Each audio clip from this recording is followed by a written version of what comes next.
अगर आप भी लेना चाहते हैं देश दुनिया की तमाम जानकारी तो आज ही सब्सक्राइब करें हमारे चैनल को। साथ ही नीचे दिए बेल आइकन को जरूर दबाएं ताकि हर अपडेट आप तक पहुंच सके।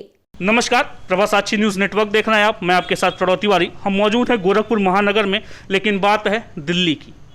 बात दिल्ली की इसलिए है क्योंकि सूबे के मुख्यमंत्री, यशस्वी मुख्यमंत्री योगी आदित्यनाथ जी महाराज पहुंचे हुए हैं दिल्ली, और विपक्ष के नज़रिए से उनका दिल्ली पहुंचना क्या कुछ कहता है। चूँकि आम आदमी पार्टी को अगर दिल्ली कहा जाए तो कोई गुंजाइश नहीं है, क्योंकि आम आदमी पार्टी दिल्ली में छाई हुई है।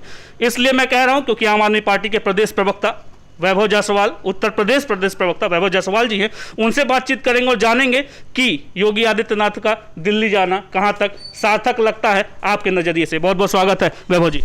प्रवीण तिवारी जी, आपका भी आपको नमस्कार और आपके व्यूअर्स को भी नमस्कार। मुझे बहुत अच्छा लगा कि आपने ये प्रश्न मुझसे किया। देखिए, योगी जी और मोदी जी में इस समय नूरा कुश्ती चल रही है। इसमें कौन किस पे हावी होता है ये पिछले कुछ दिनों से चल रहा है। उत्तर प्रदेश की 24 करोड़ की जनसंख्या जो इसमें सफ़र कर रही है।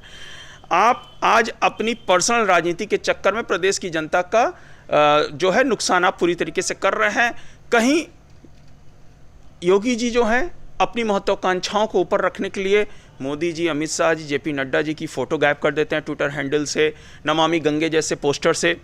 और वहीं देखने को मिलता है कि आज 2 दिन पहले हमारे मुख्यमंत्री जी का जन्मदिवस था, उस पर अमित शाह जी ने भी नहीं उनको विश किया, हमारे राष्ट्रीय भाजपा अध्यक्ष जेपी नड्डा जी ने किया।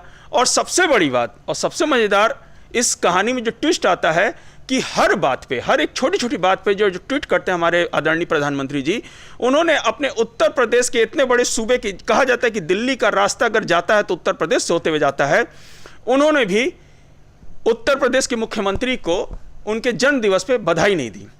ये जो सारी घटनाक्रम है ये कहीं बहुत बड़े उथल फुथल की तरफ इशारा कर रहा है। मैं ये कहूँ कि जो नूरा कुश्ती है आज जो हमें देखने को मिला कि आज योगी जी पहुँचे हुए हैं दिल्ली, और दिल्ली के अंदर वो दर दर भटक रहे हैं, हर दरवाजे पे जा रहे हैं, और ऐसा प्रतीत हो रहा था मुझे कि वो अपनी कुर्सी को बचाने के लिए हर दरवाजे पे, चौखट पे जाकर याचना कर रहे हैं। उत्तर प्रदेश की राजनीति के अंदर ये जो सिचुएशन है ये पूरी तरीके से प्रदेश की जनता के, कहा जाए तो, खिलाफ जा रहा है। आप प्रदेश की जनता की चिंताओं को दूर करते हुए अपनी कुर्सी बचाने के लिए जो दिल्ली दरबारी कर रहे हैं ये उचित नहीं है। कोरोना के मामले में हमने देखा कि उत्तर प्रदेश की सरकार किस प्रकार से विफल रही। आज उत्तर प्रदेश के अंदर तमाम समस्याएं हैं, बेरोजगारी को लेकर महंगाई इतनी बड़ी समस्या बन चुकी है कि आज 2 वक्त की रोटी कमाना हर व्यक्ति के लिए बहुत बड़ी चुनौती का एक, कहा जाए, सबक बन चुका है। लोगों की नौकरियां जा चुकी हैं, महंगाई अपने चरम पर है, समस्याएं मुंह फाड़े बैठी हुई हैं, और योगी जी अपनी कुर्सी बचाने के लिए दिल्ली दर्शन कर रहे हैं। तो उत्तर प्रदेश की राजनीति में आने वाले समय में ये जो योगी और मोदी जी की नूरा कुश्ती चल रही है, इनकी विदाई का समय आ चुका है, और ये प्रदेश की जनता भी बहुत खूबी से इसको देख रही है, समझ रही है, और 2022 के चुनाव में इसका जवाब भी प्रदेश की जनता जरूर देगी। योगी जी का दिल्ली जाना, जैसा आपने कहा कि उनकी कुर्सी जाते हुए दिख रही है, लेकिन तमाम ऐसे विश्लेषक हैं, उनका कहना है कि उनको मंत्रिमंडल में जगह मिल रही है, केंद्रीय मंत्रिमंडल में उनके लिए विशेष स्वागत के लिए बुलाया गया, इसलिए वो दिल्ली पहुँचे। क्या कहना चाहते हैं? ये तो वही हुआ कि आपको एक राज्य के मुखिया के तौर पे आप बैठें और फिर अपने यहाँ दरबारी के नौकरी के लिए बुला लिया जाए। मैं तो इसे इस नज़रिए से देखूंगा, उत्तर प्रदेश बहुत बड़ा राज्य है। यहाँ पे जिस प्रकार से योगी जी को बुलाया गया, योगी जी के चेहरे पे पिछली बार चुनाव नहीं लड़ा गया था, लेकिन भारतीय जनता पार्टी ने जिस प्रकार से देखा गया कि उस समय भी नूरा कुश्ती हुई और 2 उप मुख्यमंत्री बनाए गए। खैर, ये उनका घरेलू मामला है, लेकिन मैं ये कहता हूँ कि आप बंगाल चुनाव देखिए, जितने भी पिछले चुनाव देखिए, जिस भी राज्य में देखिए, मोदी जी जाते थे तो योगी जी जरूर जाते थे। आखिर ऐसा इन दोनों लोग के बीच में क्या हुआ? कहीं ना कहीं वर्चस्व की लड़ाई मुझे दिखती है कि मोदी जी को ये लगने लगा कि कहीं मेरे बराबर, मेरे प्रधानमंत्री के दावेदारी में कहीं योगी जी तो नहीं आ रहे हैं, और ये उसी का परिणाम है कि वो उनको जन्मदिवस पे बधाई नहीं देते हैं, और ये उनकी उत्तर प्रदेश के अंदर जो फोटो हैं वो गायब कर रहे हैं। ये उसी का परिणाम है। बाकी तो प्रदेश की जनता ही झेल रही है। इन दोनों लोग की नूरा कुश्ती में नुकसान तो प्रदेश की जनता का हो रहा है, लेकिन हमारा जो विपक्ष के रूप में कार्य है कि हम आने वाले विधानसभा चुनाव में इन नूरा कुश्ती से समाजवादी पार्टी की भी नूरा कुश्ती हमने देख ली पिछली बार, और इस बार भारतीय जनता पार्टी के भी शासन जो कहते थे कि हमारे पास सुशासन है, वो पूरा कुशासन जो है उस कुशासन को हमने देख लिया, प्रदेश की जनता ने भी झेल लिया।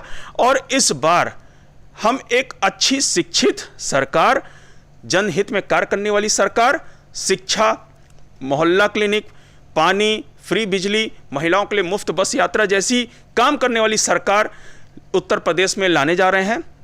और जनहित के जो कार्य हो सकते हैं वो जनहित के कार्य कैसे होते हैं ये बताने का कार्य आम आदमी पार्टी 2022 में सरकार बनाने के बाद जरूर करेगी। हमसे बात करने के लिए बहुत बहुत धन्यवाद। धन्यवाद सर, आपका भी और आपके व्यूअर्स का भी, और मुझे इस प्रकार के प्रमुख मुद्दे पे अपना बात रखने के लिए आपका विशेष तौर से धन्यवाद। योगी जी का दिल्ली जाना क्या मायने रखते हैं?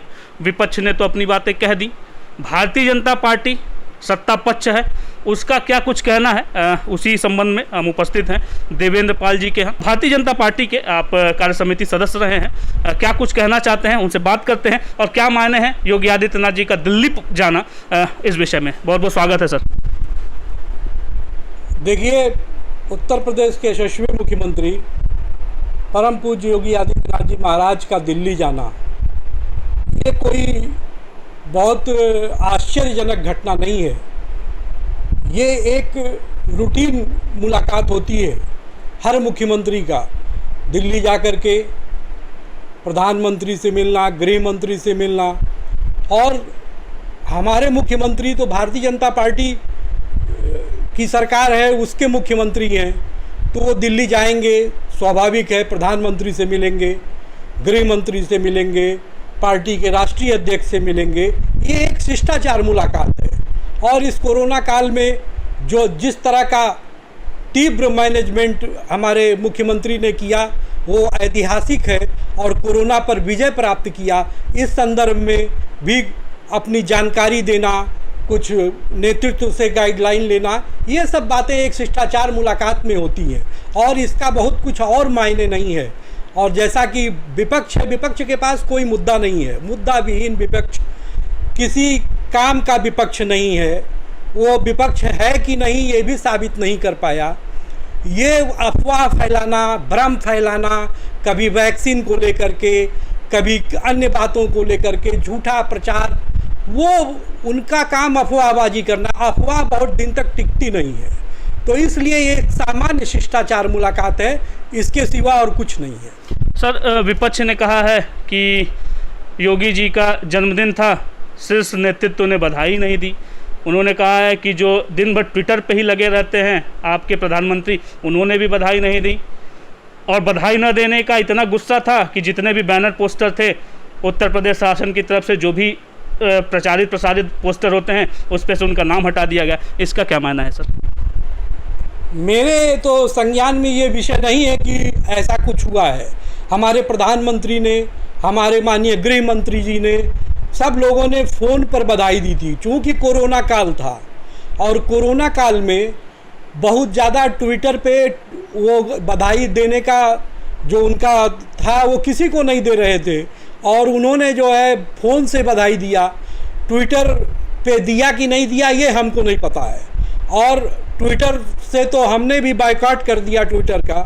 ट्विटर जो है एक पक्षीय वैसे भी काम करता है इस देश में, और उस पर सरकार उसके खिलाफ बहुत कानून भी लाई है।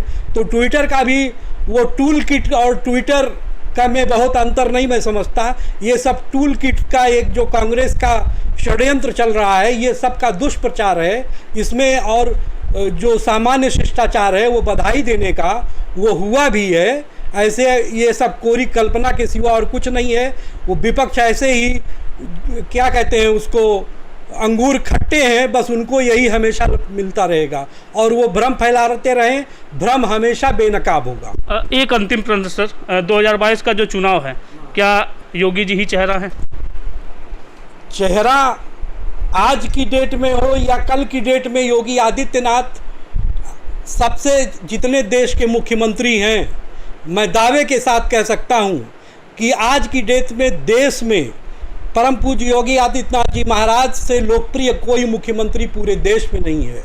और बेशक हमारा नेतृत्व जो हमारा चेहरा है वो हैं भी और रहेंगे भी, ऐसा ये सब विपक्ष का ये सब भ्रम जाल है वो भी दूर हो जाएगा। चुनाव तो आने दीजिए, अभी चुनाव में 1 साल है। हमसे बात करने के लिए बहुत बहुत धन्यवाद सर। आपका प्रभा साक्षी नेटवर्क का हमसे बात करने के लिए, हमको समय देने के लिए मैं प्रभा साक्षी नेटवर्क और आपका हार्दिक धन्यवाद और आभार प्रकट करता हूँ। आप थे देवेंद्र पाल सिंह जी और आप उत्तर प्रदेश सरकार में भारतीय जनता पार्टी के निवर्तमान कार्य समिति सदस्य रहे हैं।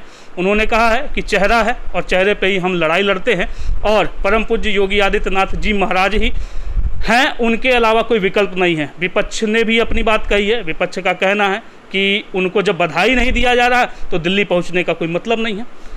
इस तरह के प्रकरण और चीज़ें हमारे सामने आती रहेंगी और प्रभा साक्षी न्यूज़ नेटवर्क की टीम आपको हमेशा इस तरह के खबरों से अपडेट भी करती रहेगी। गोरखपुर से प्रणव तिवारी, प्रभा साक्षी न्यूज़ नेटवर्क।